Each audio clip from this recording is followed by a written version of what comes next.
Raise your horns high and let your spirit flow. It's the classic metal wrap-up show. Feel the rush, let the loudness grow. It's the classic metal wrap-up show.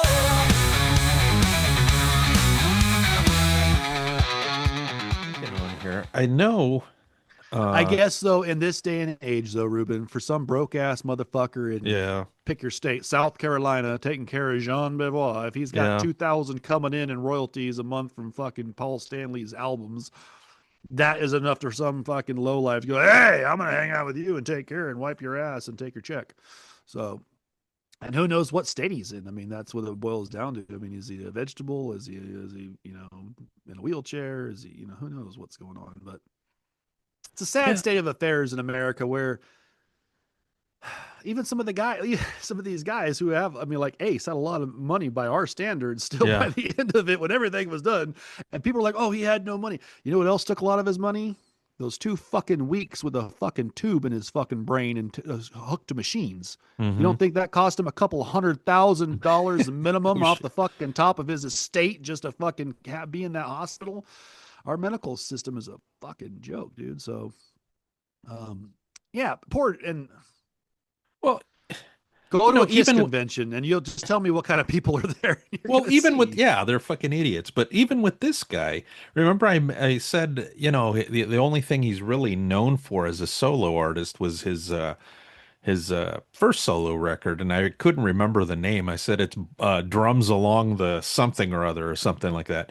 Well, it's Drums Along the Mohawk, and that was in '86. And the only other thing that he's known for is having a tune on the Cobra soundtrack, which is that shitty Sylvester Stallone. That Stallone movie. Yeah, and that's '86. So again, classic, though, I do like that one. Yeah, but again, it goes back. Like gratuitous violence.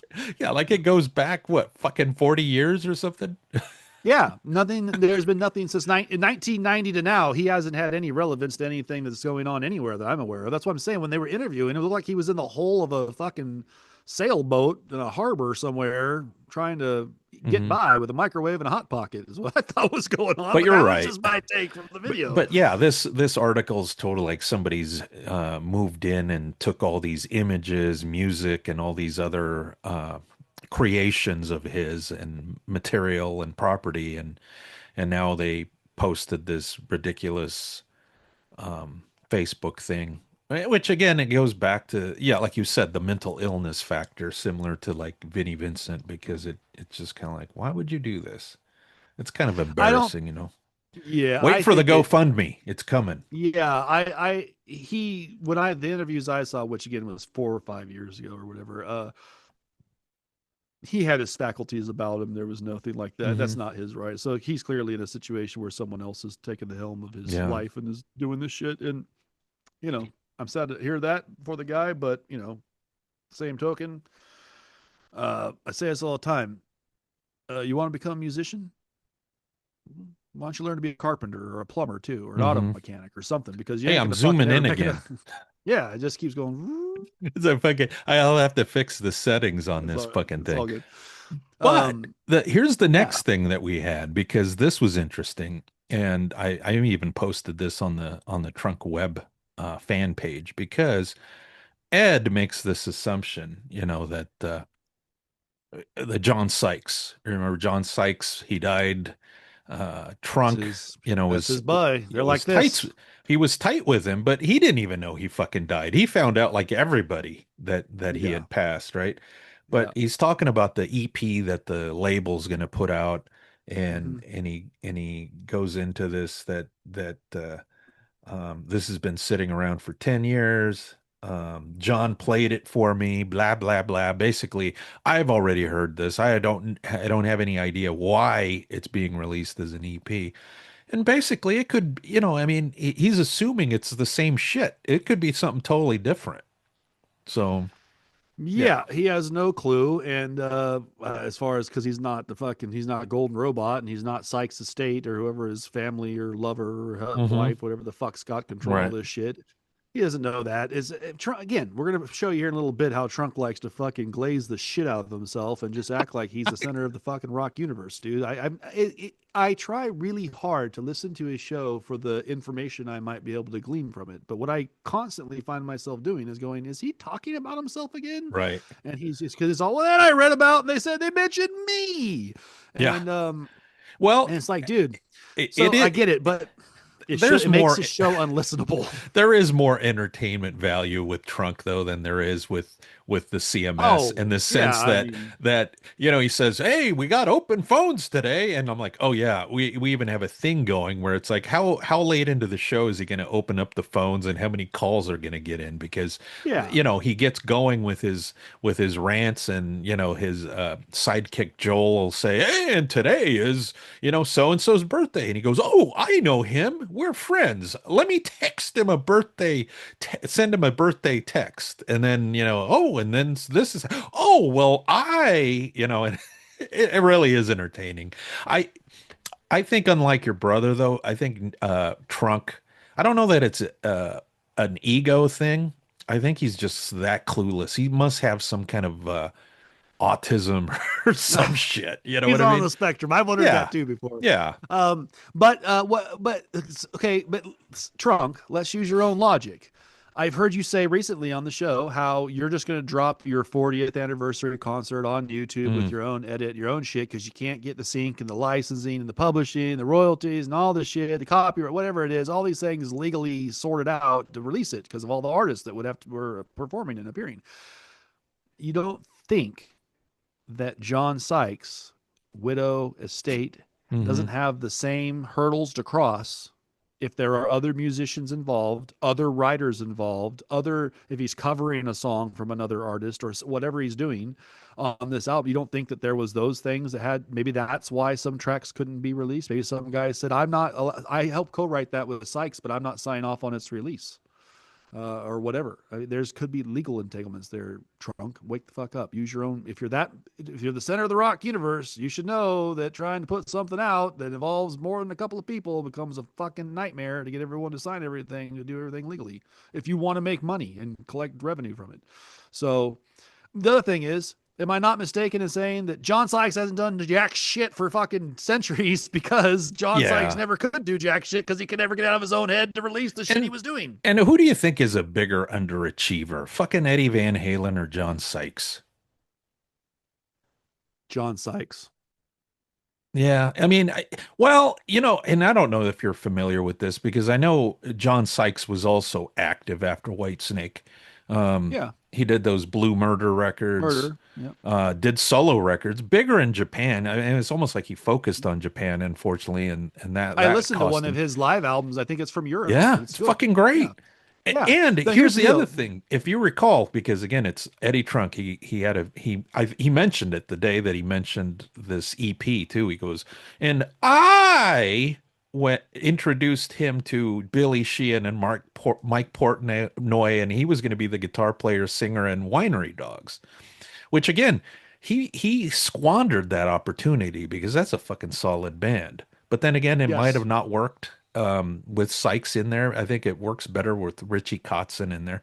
Um, but yeah, he's an underachiever, unfortunately. I only say him over Eddie because Eddie still had a body of overall albums of work, even to a different kind of truth that I can listen to. And there's songs on there that I like that I think meets a certain Van Halen Hmm. level of quality. And he toured on all of those things routinely, even obviously for the last years without the albums. He just, him and Roth and them were doing a tour every couple of years, so they couldn't do it health wise. So I just feel like he achieved more with his abilities, even though there were times where he was reclusive and not doing shit because of a singer usually issue. Sam or Dave is out of the picture for some reason. Sykes to me should have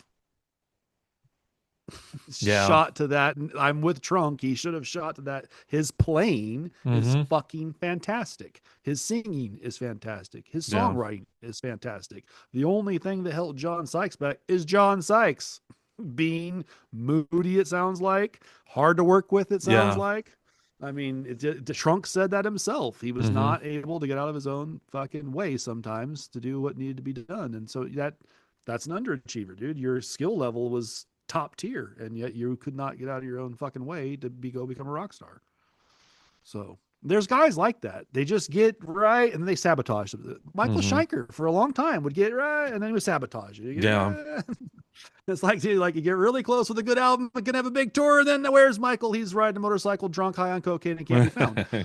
It's just like, dude, you're right there on the precipice of stardom that could kind of transcend to the next level, and you can't do it because you're too busy doing whatever the fuck you're doing. That has nothing to do with playing guitar in a band on stage. So, and I could see if back in those days, if I was the manager of John Sykes, you'd be doing this all the time. Like, dude, you won't do this, you won't do that, you won't play here, you won't. Yeah, I don't care if Kotzen is better. Wouldn't Sykes have been a good boost for his career to be on tour with Billy Sheehan and Portnoy, even if it was just for one round of shows? I mean, yeah, everybody would, oh, fuck, let's go see Sykes, and this band's going to kick ass. Musically, you could have probably got a better triple power trio at the time. So, I don't know. It's, again, you can lead a horse to water, can't make it drink. And that's just the way it is, dude. And obviously, I mean, I think Trump even said on his show that he went over to Sykes' house and was listening to shit and trying to talk him out of the fucking house, and the guy wouldn't leave. Right. So, what do we have here? Oh, that's our friend Adam. Yeah. So, we're talking about haters, and there's always people hating on bands. I mean, we do that. I hate on Don Drunken quite a bit. But it's fun. And I think most of the time, I think people get it right as far as like, their criticism and whatnot. I guess he got feedback on his band, Scattered Hamlet, and he had some fun with it. So here he takes on a Facebook troll. Let's see. And answering my favorite social media comments of the week. This one came from Facebook. This person does not like us. His name is Nicholas Sharp. And he says, from a 15-second clip, he said, yup, generic and cheesy, ... Well, I clicked on his profile just to take a look at Nicholas Sharp. And it's important you guys see this because this adds some context to the comment. Nicholas, your lack of self-awareness is astounding.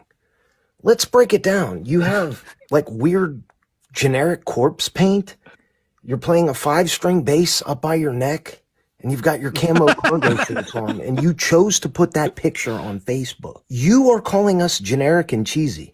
Bro, come on, man. Do better. On answering my favorite social media. It's very true. And one of my pet peeves as a bass player is these fucking bass players who hold that shit up around their neck like it's a fucking ukulele. And then I had one guy go to me time and he goes, I wear my bass up high like that because if it was good enough for Chris Squire, it's good enough for me. Yeah. I went, you ain't fucking Chris Squire, dude. You couldn't even lift that dude's shoe. What are you talking about? Doesn't play a fraction of the notes Chris Squire can play in a fucking couple of minutes, dude. What are you talking about? So like, it's like, yeah, Chris Squire got with it because he's Chris Squire. You know what I'm saying? He formed Yes and was like one of the greatest bass players in the rock music and prog rock for fucking 30, 40 years. He can fucking wear the bass any way he wanted. You're not. So that doesn't apply to you. How does that even that kind of logic work, dude? If you have the bass up here and you're a big old guy, it looks fucking weird, dude. I don't know why these guys do that. Ugh. So yeah, morons. The internet's full of them. So I do battle with them once in a while, but usually I just let them make their comments and just move along. I don't really give a shit. So that was funny. So I had to play that just because I thought it was hysterical. It's like, so we were mentioning Eddie Trunk, and for a long time I had gone to the podcast version of his show because it would just give me the interview. I didn't have to hear his monologues, the calls, the fucking sticker guy, and all the shit that's going on. And then I found this channel on YouTube that just every day uploads the Trunk full show, unedited, commercials, the whole thing. And so lately I have been putting that on while I'm cruising around at work at night doing my job. And once I got into the actual monologues and the calls that you're saying, it really dawned on me how much this guy's sometimes ranting and raving and shrilling about things that you're like how what are we doing? Yeah, right. Oh, personally, you know what I'm saying? So we're gonna play a little bit of this, and we'll play this here so we can stop it and make some commentary on some of the sections of audio and stuff. But I can also sub in the full unedited clips when we do the final edit here. But here we go. This is Sir Edward Trunk Part 1. Part 1. Yeah. Okay, let's check this out. Yeah. Let's see what's doing. Get in the car and start the car. I hear me talking to Ace on the radio. No shit. I looked at the dial 3 times. What channel am I on? What is this? It was it's you on the radio. It's a 101. Was the segment they replayed over the weekend was when Ace called in to this show because he was upset that they shit on him 3 years ago. I'm going to apologize in advance because... Well, give it a pause real quick. Real quick. So there we go. Right there, though, you're hearing, though, how could he be amazed that he's on the radio? Yeah. That's what you do for a living, Ed, whether that's on Howard or your own show. Once you sign on to Sirius and you get on a microphone for hours a day and you get in a car, would you be so surprised? Does Howard surprise when he gets in the car and hears Howard on the radio? No, that's what he does. What the hell? He's so, it's again, the self-aware. He's not even aware that's how that sounds. Like, what, dude? Right. Anyways, now we're going to get in. I just threw this in there because I got a particular, I shouldn't have got a kick out of it, but I did get a kick out of him, his emotionalness about the Ace thing. Well, I had to throw that in here real quick. Yeah, let me back it up a little because it. Yeah, just a hair. Yeah. There we go. There you go. There we go. In my 42 years of radio, today is without a doubt the hardest show that I've ever had to do. Thus, for the honor. End of fucking story. You're a doctor now, Gene? Really? Really? You know what happened, Gene. You been to his house, Gene? Have you seen the stairs, Gene? People can't die from a fall. I've been on those stairs, Gene. They're steep stairs. They go down with a wooden railing into a wooden floor. Okay, so real quick, pause it again. So if you listen in the last, this is I started basically at the end of October. Shit. All these segments, all these segments you're hearing though are from the end of October until present, the end of December, and just in those 2 months, I combed through the shows and listen. And this is obviously him crying about Ace. He lost his friend, but show by show that those tears turn to rage. And then by the second or third show, he's doing what he's doing here, which is talking about steep stairs, Gene. There's steep stairs. Yeah. So I just felt like we needed to really put into visuals what he's, and by the way, it took me a long time to find a good picture of a guy falling downstairs that could become Ace Frehley, by the way. So. God. Oh, and then that creepy trunk doll face. That trunk doll, the Ed doll is the class. I have to put Ed doll on everybody now. Yeah. That wasn't mine. That was some guy in the Trunk Nation group. Thank you, my brother. You were the one that came up with Ed Doll, and it's true. It's legit, dude. Oh, you need to find a Wendell and Aiken doll. All right. Well, here we go. You want to see how badly he hit his head? People can't die from a fall? I am angry as hell. Getting in the car, I turn the key. The radio is on 101. And of all the segments of Stern that could be replaying, me talking to Ace and Howard commenting on it is airing at that time.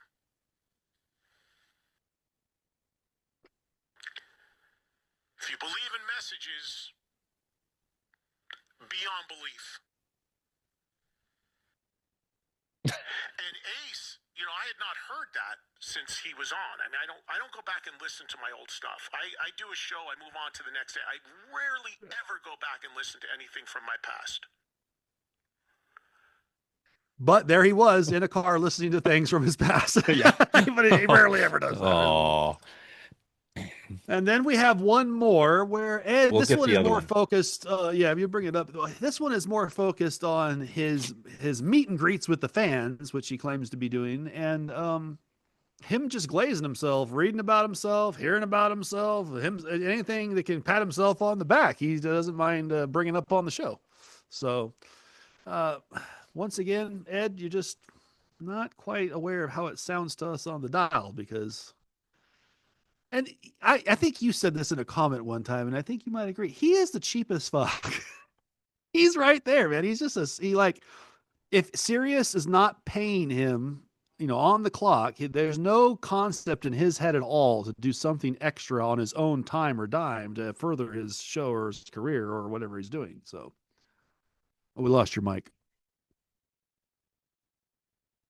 So, yeah, he doesn't, cause like I said before, there was this times where he's talking about trying to get people on the show, but if they can't fit in his noon to 2 time frame, then, can't do that. And I'm like, well, you couldn't go to his hotel room and interview Slash at 6 p.m. on a fucking microphone and a phone corner or something and throw it on the fucking show. So, that's just too much work. Hold on a minute. And I trouble here. Yeah, he's frugal, I think is the word. Okay.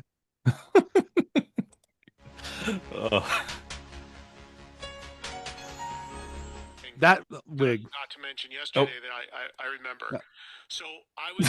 What the fuck? That's an image, man. Fucking Ed taking his shit. Well, listen, he puts it in your head. Listen to what he said. He says, I was in the bathroom. Oh, okay. He's telling you about being in the bathroom. Well, let's rewind it. Yeah. This is his visual he puts in my head when he says this stuff. That I forgot to mention yesterday that I remember. So I was in the bathroom, and I'm in the bathroom, and I'm over, washing my hands, and a guy comes up to me while I'm washing my hands. He's like, "Oh shit, Eddie Trunk, holy shit, man, great to meet you, man, big fan, big listener. Hey, that's great." I go, "Oh, cool, thank you, man. That's great, thank you." He goes, "Hey, man, can I get a picture?" I go, "Yeah, of course." At Dingbats in Clifton. There's Dingbats. 15 years now. It's basically the three of us hanging out in a bar for a few hours having drinks with people. It is not the TV show. Next is this weekend, Green Bay, Wisconsin. This Saturday, 5 to 7, I will be at the bar in Green Bay doing a meet and greet and a pre-show weekend hang with everybody.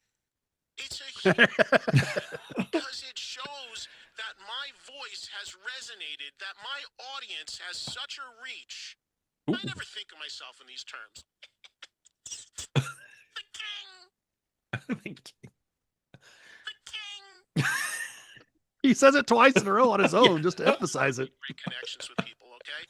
I appreciate that, but I don't ever take a step back and say, wow, do I really have that sort of influence? But now to think that after all these years, I am so dangerous. NBEE. No band ever ends. To me, I could be wrong, but about 98% of the time I'm right. I'm sure you are, Ed. Interviews in the car world, my name came up more than once. To take myself back to that time and realize, to acknowledge even myself that I played a role in the guy's life. To acknowledge even myself. I mean, my God. Me acknowledging me for myself and my role. Oh my God. God, Ed. So, yeah. And then if you really look at, so a lot of those pictures you see, I just put the Ed doll's head over his own head because I think Ed doll looks cooler. But does Sick Boy pay him? Does he have stock? I think they must They must.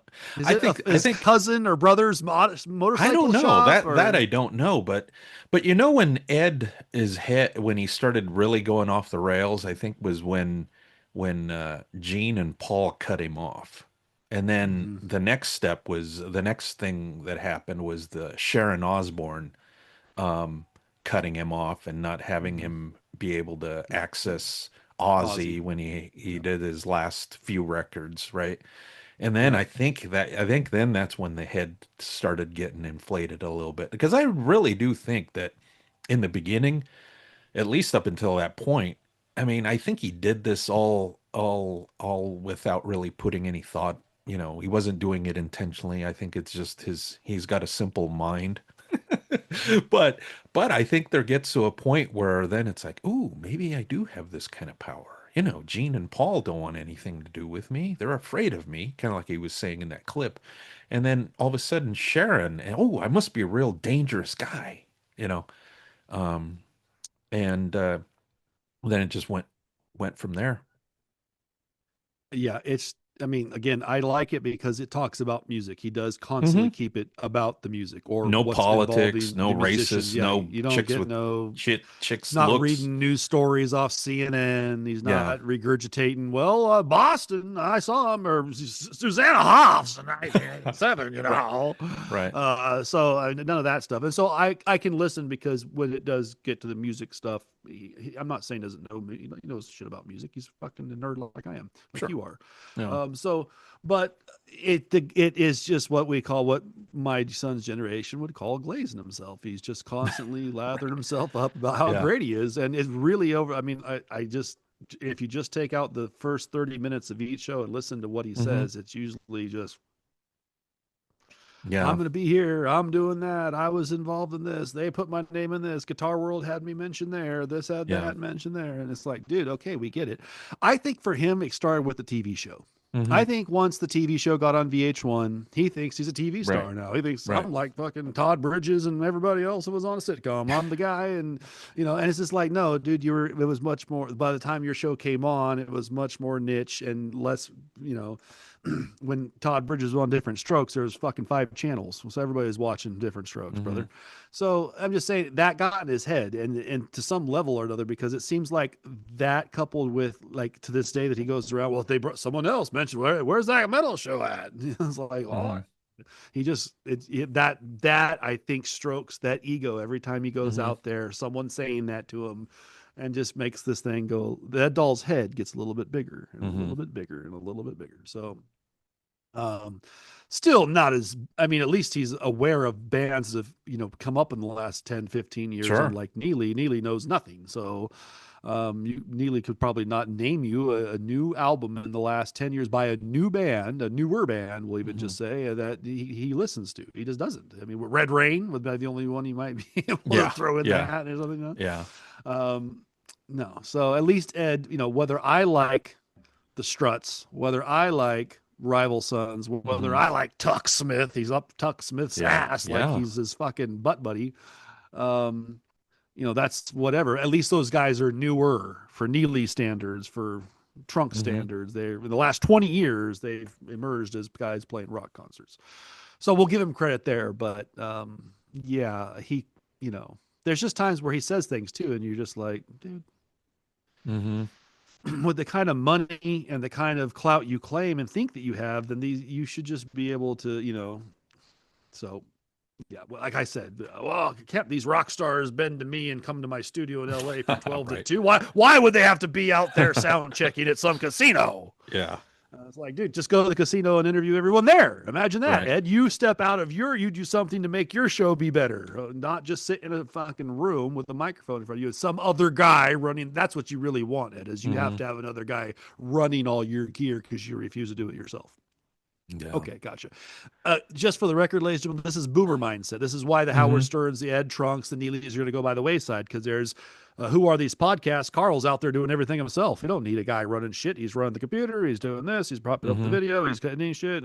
And so the world's changed, man. Technology. We're doing it that way. We don't have to have some third guy in here to doing shit. No, I'm just going to do this with Ruben, and later I'll download it, chop it up, and throw it on the internet. We don't need Joel and some studio in New York taking calls from Carl, the fucking sticker guy or whatever. The sticker guy. Yeah, that sticker guy. He's the equivalent of the jackal. Yeah, he's the jackal. He's the jackal. He's the Trump Bobo. Nation. The Bobo and the jackal. The gatekeeper. Yeah, the gatekeeper. You cannot get to Sir Edward Trunk and get your stickers or anything else unless you. And that's, also, what? That is pretty creepy. The way that guy stalked him last summer at that festival, though. I mean, it's just kind of like. Yeah, but how many people show up to a meet and greet for Ed Trunk? I mean, is there really like a line of people out like? I'll tell you this. I mean, I know he did. I couldn't imagine. Well, if he you did said there was a line, I'd leave. I mean, I don't know that it was a line. The way he was doing them back before the Sirius show, it was right. You know, he was doing them during the metal show, and then did them for a little bit after that metal show ended. But I know he did 3 in Portland, and I went to all of them, you know, just because it was associated with bands, you know, mostly local. They had to be good. I mean, I think there was one where the bands weren't that great, so I showed up late. But, you know, they did their storytelling. That's basically what Ed did, was storytelling. You know, the other 2 knuckleheads did jokes, which, you know, I mean, Don Jameson wasn't ever any fun. He still isn't. That's why when that picture of him at the meet and greet, there's no one in line getting an autograph for Don Jameson. I made sure I got the right photo. That there was a guy just standing there, because that's how I would imagine it to be. Everyone, hey, Trunk, can I get your Florentine? Can I get Jameson? I don't need your autograph. Yeah, and Florentine was moderately funny. Again, not super funny either, but overall, I think the funniest of those 3. Yeah, the funniest of the 3. But I'd say, to be honest, I mean, I think, because you know how those gigs go, you know, the local bands get handed like 50 tickets to sell, and those are all relatives. So it looks a lot fuller when the bands are playing, and then when the bands are done, people scatter, and then it's out. Yeah. The 30 guys that are there to hear Trunk blather about. Yeah. So I'd probably say, you know, I think the 2 places the 2 venues that they did their thing at, probably, I don't know, they had to throw chairs in there, and typically there's not chairs on the floor. It's like 400 capacity, so I'd probably say 250, 300 people tops, but then when that empties out, probably more like 150, 125 people, you know. Gotcha. That's still pretty good for Trunk. It's then, decent. I mean, but then again, that was at the height of that metal show. I mean, what would that look like today? Now, yeah. That's what I would ask. But and I'm not saying I wouldn't. If they said, "Hey, he's at the local record store, he's going to be there for a couple hours," and I go down there and there's only 10 people, okay, I'll go in there and say, "What's up, Ed Trunk?" Photo and whatever.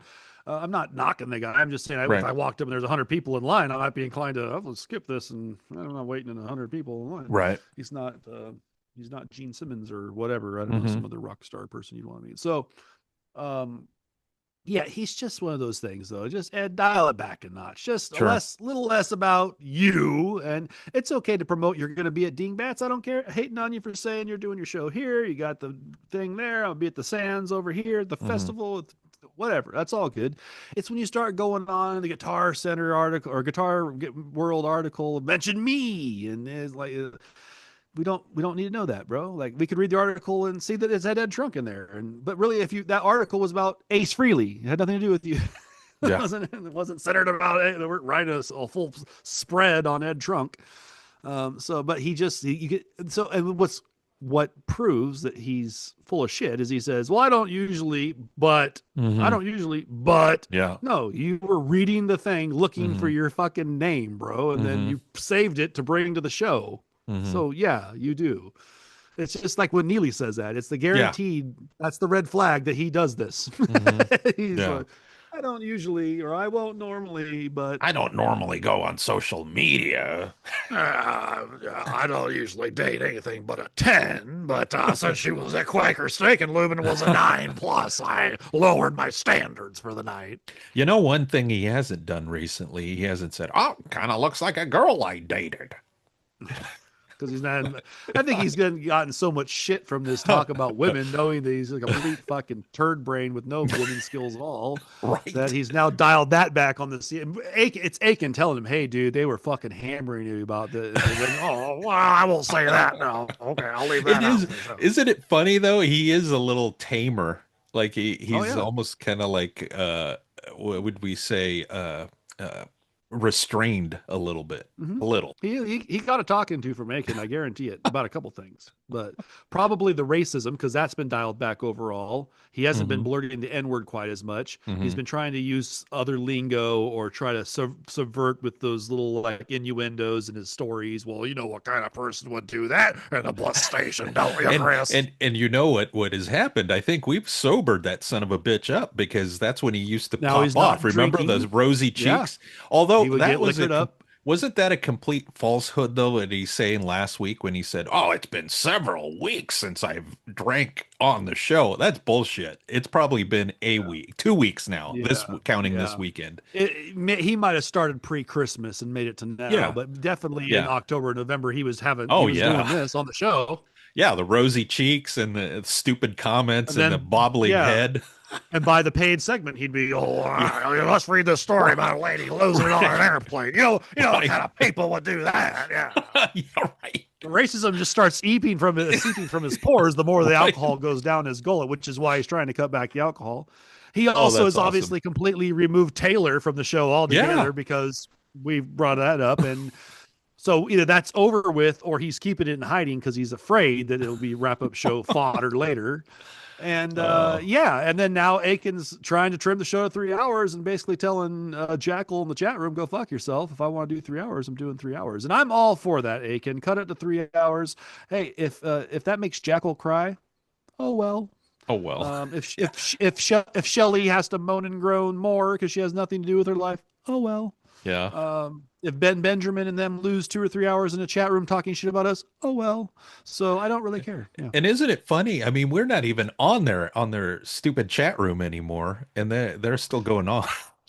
Yeah, I still get messages from people that are in the chat room messaging Evil to his DMs what you guys are saying about me or us in the wrap-up show in your chat. So you're stupid. You still have, even when we're not physically in there looking, which we haven't weeks or months now, then there's still got people that are on your team supposedly who are really on our team. So mostly because they listen to our show and they go, well, I did agree with, and I do agree with that. And they did say this, and that's true. And they start realizing, well, these guys, we're not full of shit. We're just pointing out things that we notice from listening to the show, like all of you with a brain.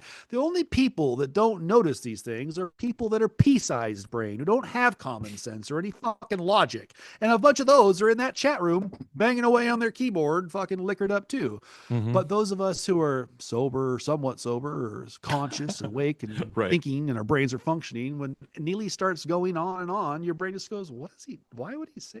Yeah. Do this one time. Take a chick on a date, a new chick you don't know. Well, you're married. I would do this. Andrew could do this. Put the CMS on. Oh, I've done that though. I've done that. And see the woman's reaction. And she's going to tell you, what the fuck, what the fuck. I've told you guys, my wife walks into the room and she's like, "You're watching these fucking idiots again?" And she said the exact same thing. You need to tell those guys to do something about their hair. If you show them the actual video, it's even worse because then they can see what these guys look like while they're saying what they're saying, which is even worse. Yeah. But even back when I was married, listening to the CMS 10, 15 years ago, my wife would hear it on once in a while and she would go, "What are those guys? They're just like... They're just pigs. It's like a bunch of pigs." I was like, yeah, that's pretty much what they are. And then when I finally showed her what they look like, it was like, how they have any ground to stand on. I was like, they don't. That's what's crazy. That's what makes it even more entertaining, right? Yes. So, And so, but so Aiken is definitely we know Aiken. We know you're watching, you're listening. Aiken, are you chatting with us, Aiken? Yeah. I think he is. But But keep taking your notes. We're just going to keep letting you do that. And yeah, let's draw it down to 3 hours. Get rid of some of this fluff that Neely throws in there. You know, the 6 hours is strictly a masturbation session for Neely to stroke himself in front of a camera and to play head honcho for the chat room. Cut yourself back, Aiken. Just say, dude, I'm doing a 2 or 3 hour show with you. And if you want to do more than that, you pick another night and you do Neely's radio hour and have a good time. I think Aiken should have us replace Moonface, because I mean, who has any interest in Dream Theater aside from like maybe a couple records? I mean, how much can you talk about Dream Theater? Eek. I don't even listen to Dream Theater. I'm gonna be honest with you, dude. I tried a couple different times, and I like some progressive music, but that's just at some point in time, there's songs where I'm just like, this is boring to me, dude. It's just notes upon notes upon notes to play more notes, and I'm just like, I guess the difference is I felt like, and I'm not saying they don't have it, they do for a rock and metal type of thing, but. Like I can listen to Yes, and that's progressive rock, but that's because John Anderson provides a sense of melody somewhere within the course of the chaos. At some point, you know the band's going to come back around and John's going to come singing something that you can kind of tap along or sing along to.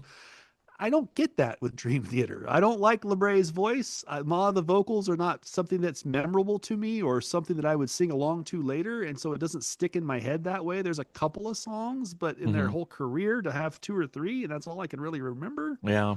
Less of all the other stuff kind of starts blending together. I have times going, what song is that? What is that? The same song as before? I don't know. So, and I get that for some people, you know, in mentioning that, Bob Weir of the Grateful Dead passed away, and for a lot of people, they would say, I can't listen to the Grateful Dead, and I totally get that. If you're a straight-laced person and you've never experienced it, you would never understand it. You literally, you have to loosen your belt and eat a mushroom and go see or listen to the Dead, and then you can understand better what they were doing, and it would make more sense to you. But if you're just absolutely stone sober, trying to sit there and listen to a 20-minute version of Althea, you're going to go, what the fuck are these guys doing? You know what I'm saying? And I can see that.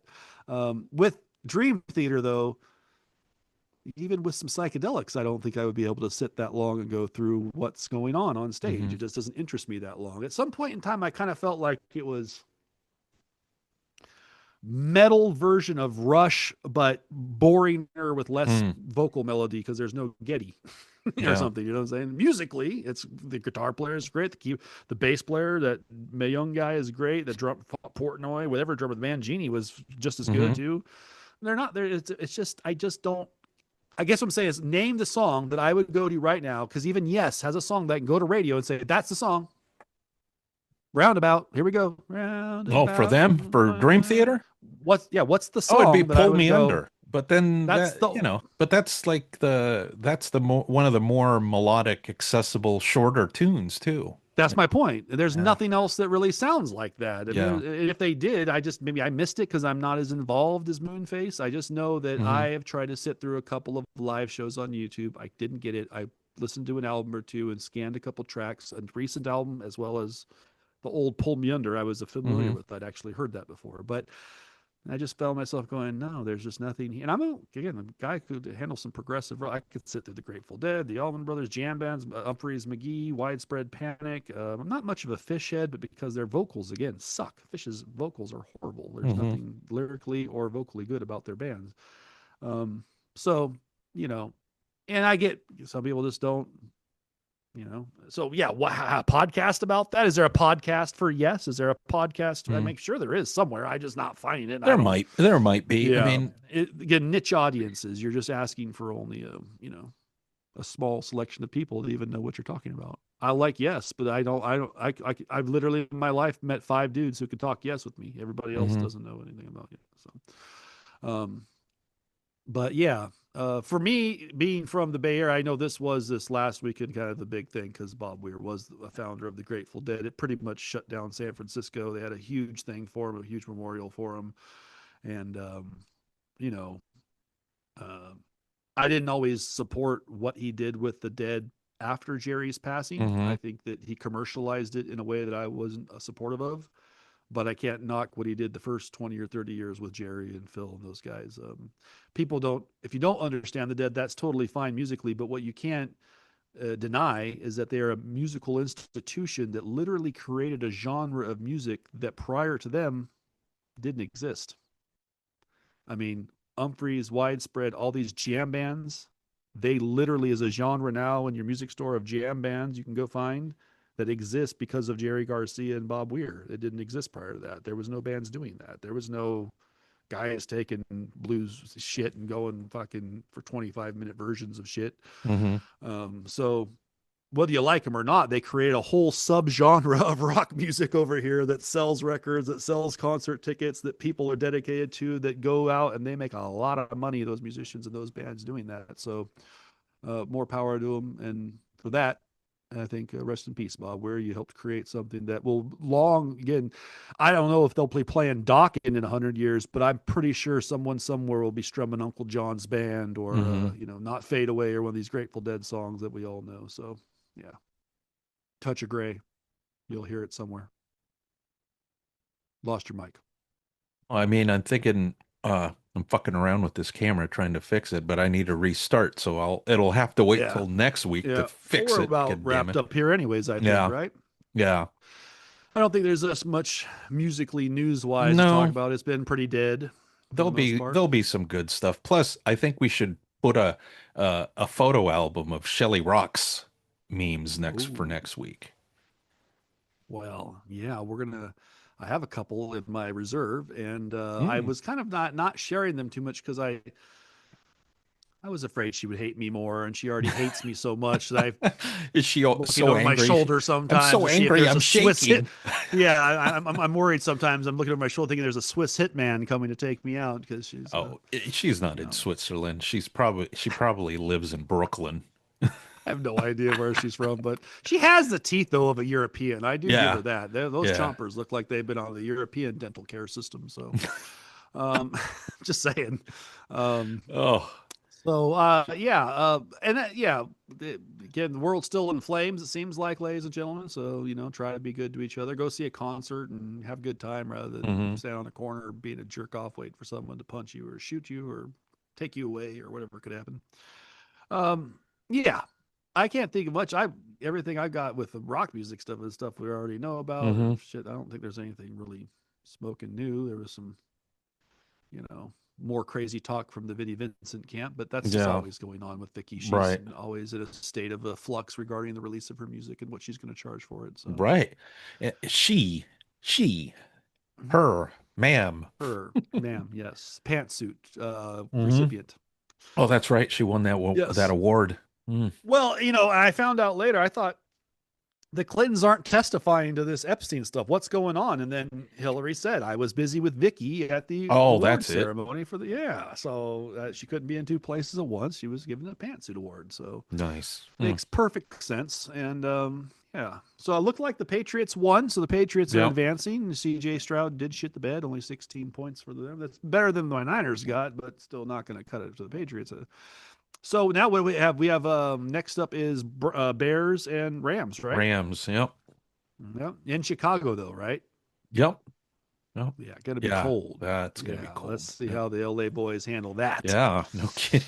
All right. Well, I got to get back to it. I'm sure Jesse James is messaging me right now about Dokken Bike 2, and I'll get some photos of that once I get out cruising that around. Nice. Oh, by the way, a little birdie told me the Tators United shirt, I just got to get one down to Arizona, and I think the man himself would actually rock a Tators United shirt. I think that someone told me that I haven't tried this yet, and I don't know because he's stepped up in his game, but someone I know does know Steve Brown, and they said if you got Steve Brown a Tators United shirt, he might eventually pass it to his brother, the man who would know what that means, and then we might end up getting a photo of the man, the mystery man, in the Tater shirt. So I'm gonna check that out.